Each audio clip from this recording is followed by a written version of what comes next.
A continuación, una conferencia con el mismo tema, desde supuestamente otra perspectiva. Problemas actuales de la práctica jurídica colombiana del doctor Sigifredo Espinosa. El doctor Sigifredo Espinosa es abogado, egresado de la Universidad de Medellín, especializado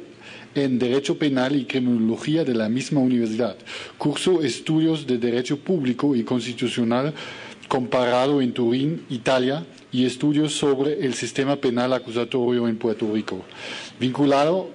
a la rama judicial del poder público hace 35 años. Actualmente se desempeña como magistrado de la Corte Suprema de Justicia. Doctor Espinosa, usted tiene la palabra. La verdad es que veo que el auditorio está cansado ya y con toda razón porque ha sido extenuante esta jornada. Yo les traía un tema preparado en donde pretendía hacer una exposición, aunque fuese sucinta, acerca de las formas de autoría y participación, la cual voy a obviar porque veo que ya se ha conocido en esta mañana. Voy a hablarles acerca de crímenes de Estado, el narcotráfico, crímenes ejecutados por organismos paraestatales desde la perspectiva de la Corte Suprema de Justicia. Y luego voy a hacer un repaso o un paso mejor por las diferentes posturas que ha tenido la Corte Suprema en su sala de casación penal, ya en casos concretos respecto de los aparatos organizados de poder o sobre el autor detrás del autor, para terminar dejando algún interrogante, y es sobre el principio de legalidad respecto de la autoría, en la medida que el actual Código Penal, en su artículo 29, no se define, o por lo menos da la opción de hablar de la autoría inmediata. Sin embargo, en el decreto ley 100 de 1980 no estaba específicamente consagrado. Voy a tratar pues de recortar al máximo, como les decía, les veo ya extenuados y cansados. Entonces, lo primero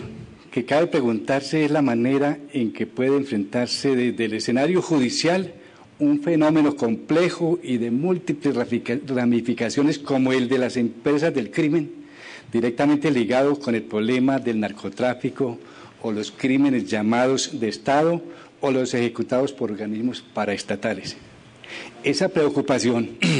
ha sido objeto de pronunciamiento de la Sala Penal de la Corte Suprema de Justicia de Colombia con ocasión de los procesos que se siguen dentro del escenario de la Ley de Justicia y Paz, una forma de justicia transicional que buscó acabar con el fenómeno del paramilitarismo en Colombia. Esto por cuanto respecto de los denominados crímenes sistemáticos se erige componente esencial para garantizar la efectividad de la iniciativa de judicialización que actualmente se adelanta en el país, el reconocimiento inicial de que dichos crímenes superan el entendimiento y la aplicación regular del derecho penal y la dogmática tradicional, sea por la dificultad de su demostración y judicialización de responsables o por los factores de poder que en ellos inciden y se erigen en obstáculos en ocasiones insalvables para que verdad, justicia y reparación emerjan. Por razón de su naturaleza y efectos, la investigación y juzgamiento de los crímenes sistemáticos, cuando ellos encierran, como sucede normalmente, responsabilidad por cadena de mando, obliga a establecer nuevos paradigmas que modifiquen los métodos tradicionales, como ha ocurrido con la justicia universal o globalizada, y en particular los ya constituidos tribunales ad hoc en Ruanda y en Yugoslavia, así como la Corte Penal Internacional y la Corte Interamericana de Derechos Humanos. Incluso el Alto Comisionado de las Naciones Unidas para los Derechos Humanos ha sostenido que la responsabilidad de quien no ejecuta directa y materialmente los delitos deviene de la denominada cadena de mando. Textualmente dijo, comillas, los crímenes de sistema, así como la mayoría de las manifestaciones del crimen organizado, se caracterizan generalmente por una división de labores entre los planificadores y los ejecutores, además de arreglos en cuanto a la estructura y la implementación, lo que hace difícil establecer las conexiones entre estos dos niveles. Esto se complica aún más por el hecho de que, a menudo, pero no siempre, los crímenes son perpetrados por entidades oficiales con la participación de personas que eran o son todavía políticamente poderosos, cierra comillas. Y en seguimiento de tales postulados, expresamente el Estatuto de Roma, dado el tipo de delitos que la Corte Penal Internacional debe examinar y sus particularidades, consagra tácitamente esa responsabilidad a título de autoría inmediata en su sentido moderno. De esta manera se encuentra redactado al efecto del artículo 25.3a de la normatividad en comento, comillas. 3. De conformidad con el presente estatuto, será penalmente responsable y podrá ser penado por la comisión de un crimen de la competencia de la Corte quien a. cometa ese crimen por sí solo, con otro o por conducto de otro, sea éste o no penalmente responsable, cierra comillas. Por ello, en el tema probatorio ha señalado el tratadista peruano Iván Montoya Vivanco en su libro referido al tema. En consecuencia, para atribuir a una persona la realización de un hecho delictivo en calidad de autor mediato por dominio de organización, no se necesita probar el dominio del hecho concreto, esto es, el control del curso causal del delito cometido, por ejemplo, el control directo sobre el asesinato de los 9 estudiantes y un profesor de la Universidad La Cantuta. Solo se necesita probar el control de la fuente del riesgo, es decir, el aparato de poder. Tampoco se necesita probar la orden directa de cometer los delitos concretos, dado que el hombre de atrás también puede ser imputado por la omisión de controlar el aparato de poder, pudiendo y debiendo hacerlo. Finalmente, tampoco se necesita probar que el hombre de atrás quiso que los actos ilícitos se realizaran. Nos basta con demostrar que el hombre de atrás conocía el aparato de poder organizado y sus actividades ilícitas y decidió que él mismo continuara con las mismas.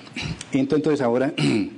a casos concretos de la Corte Suprema de Justicia. Ahora, específicamente la Corte Suprema,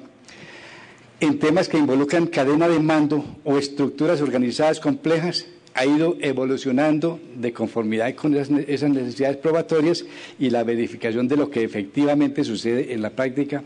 con los dirigentes o patrocinadores de los grupos ilegales, junto con los miembros de instituciones oficiales, como sucede con los mandos militares. Sin embargo, esas soluciones, conforme al rastreo efectuado a decisiones tomadas por los jueces y la misma Corte Suprema de Justicia, no han sido uniformes y ni siquiera reiteradas, aunque de ellas puede extractarse recurrir siempre a fórmulas clásicas de participación dentro de una lectura, si se quiere, estricta o cerrada de la normatividad penal. Quiero decir con esto que la Corte ha venido apenas elaborando su propia jurisprudencia, lo cual hasta ahora no podemos decir que tenga una jurisprudencia acabada, y la rama judicial o los jueces colombianos tampoco tienen una postura así absolutamente ortodoxa o por lo menos rígida. Así, en el caso llamado Finca Las Tangas, hechos ocurridos el 14 de enero de 1990 en sentencia del 8 de marzo de 2001, atribuidos al grupo paramilitar al mando de Fidel Castaño, la Corte, respecto del acusado que se dijo ajeno a la ejecución material, advirtió que por tratarse de una organización criminal jerarquizada, responden sus miembros dada la división de trabajo supuesta por coautoría impropia. Esta fue una primera postura que la Corte asumió. De igual manera, en la denominada masacre de Caloto, ocurrida el 16 de diciembre de 1991, la Sala, en sentencia de 14 de febrero de 2002, atribuyó responsabilidad penal al procesado basado en la prueba recogida a título de determinador, pues como propietario del predio que a sangre y fuego desalojó el grupo criminal, determinó a los autores materiales para el efecto. A su turno, en la masacre del municipio de Colombia, Huila, sucedida entre los días 26 y 27 de enero de 2002, atribuida a la guerrilla, en sentencia del 9 de noviembre de 2006 se responsabilizó a la acusada a título de coautoría impropia, dado que en la división de trabajo de su grupo necesariamente aceptó, así fuese tácitamente, la totalidad de los ejecutados por él mismo, o de lo ejecutado por él mismo. Y en el caso conocido como la masacre de Machuca, que como se recordará corresponde a la voladura de un oleoducto por miembros de un grupo insurgente, a consecuencia de lo cual murió una gran parte de la población, casi un centenar de muertos y quemaduras graves a casi 30 personas, para no mencionar otras pérdidas materiales. La dificultad en este caso estribaba en definir si a los dirigentes del grupo subversivo, Comando Central José, era factible atribuirles los delitos y si ello sucedía, a qué título se le atribuía. Este caso es importante mirarlo por la dificultad que la judicatura tuvo en el caso. Al efecto, la Fiscalía los acusó como coautores, a título de determinación. El juzgado de primera instancia los condenó en calidad de coautores, aunque previamente los definió determinadores. La sentencia de segundo grado los halló determinadores, pero a título de culpa. Y como esa figura no admite la determinación, los absolvió. Finalmente la Corte, a pesar de desarrollar ampliamente el tema de la autoría inmediata por estructura organizada de poder,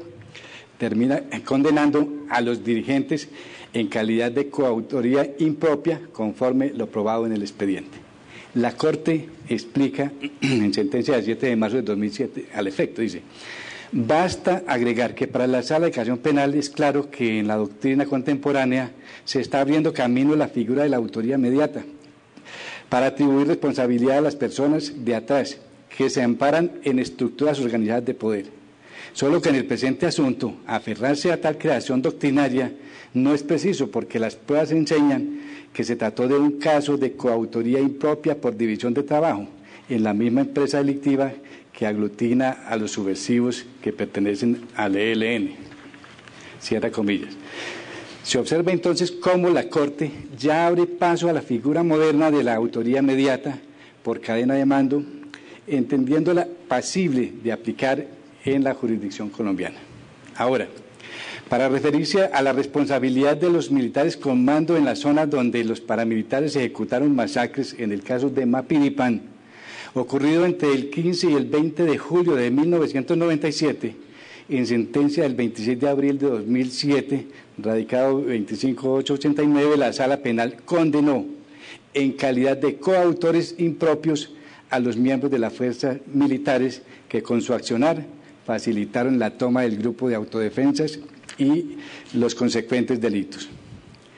Cabe destacar, por fuera de los asuntos arriba referidos, cómo la Corte Suprema de Justicia, en sentencia del 8 de agosto de 2007, en el caso conocido como del atentado terrorista contra el periodista Yamil Amat, tentativa de homicidio agravado con fines terroristas, se refirió extensamente a las categorías dogmáticas atinentes al fenómeno de autoría y participación de cara a la normatividad penal colombiana, haciendo referencia expresa a la teoría del ilustre profesor Klaus Roxin, que dinamiza la figura del autor mediato, introduciendo la posibilidad de que también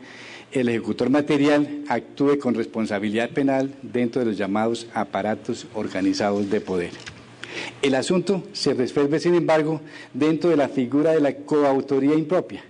en razón a que, de un lado, los acusados no son los dirigentes, sino los autores materiales del ordenado, y de otro, porque se quiere perpetuar la tradición jurisprudencial de la Sala Penal. Así dijo textualmente la Sala en aquel momento. Es oportuno señalar que los críticos de la tesis de la coautoría material impropia, para quienes dan la orden y los que la ejecutan, aseveran que con tal postura no se tiene en cuenta que la autoría inmediata se estructura verticalmente de arriba a abajo, encontrándose el autor mediato en la parte superior y el ejecutor instrumental en la parte inferior,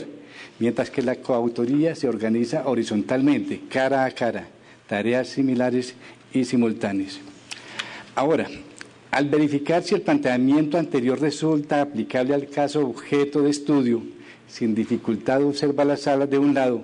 que no se discute aquí acerca de la responsabilidad de quien impartió la orden de ocasionar la muerte al periodista, sino la que corresponde a quienes dieron inicio a la fase ejecutiva de la conducta encaminada a tal propósito, sin cumplir su cometido, gracias a la oportuna intervención de la autoridad policial. Y de otro, que como ya se dilucidó en el numeral segundo de las consideraciones, en tales situaciones la jurisprudencia de la Sala considera que quienes imparten las órdenes dentro de una de tales organizaciones tienen la condición de coautores materiales impropios por división de trabajo y no de autores mediatos, como lo postula el profesor Roxin, de manera que ninguna incidencia tiene tales planteamientos en punto de la conducta aquí analizada. Y de acuerdo con la opinión de la Sala, el aforado hacía parte de una estructura criminal integrada por un número plural de personas articuladas de manera jerárquica y subordinada a una organización criminal,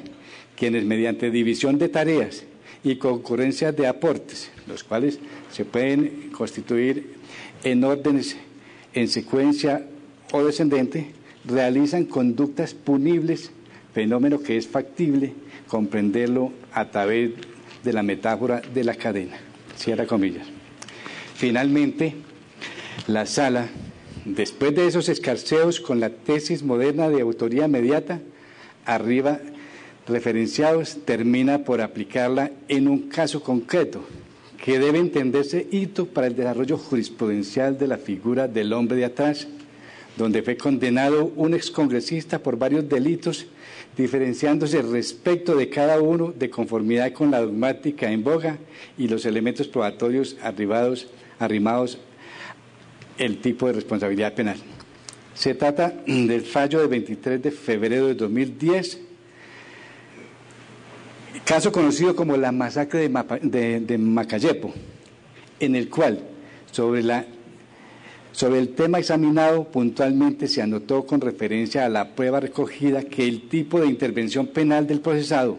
en lo que atiende específicamente a los homicidios ocurridos entre el 9 y el 16 de octubre de 2000 en diversos corregimientos del municipio de Carmen de Bolívar, entre ellos Macayepo,